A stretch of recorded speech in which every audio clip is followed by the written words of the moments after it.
Leo Jumamosi tarehe 18, familia na marafiki walikusanyika katika kaunti ya Elgeyo Marakwet, eneo la bonde la Ufa, kuuaga mwili wa mzee Daniel Cheptum,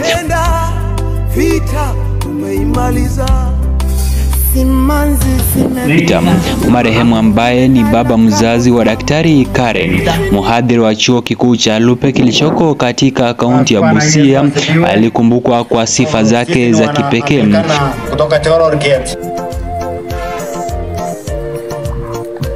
Thank you, Prof. Itifaki ikizingatiwa, mjambo. Namshukuru Mungu kuomba na ambaye ameweza kutulete, ametufikisha wakati huu.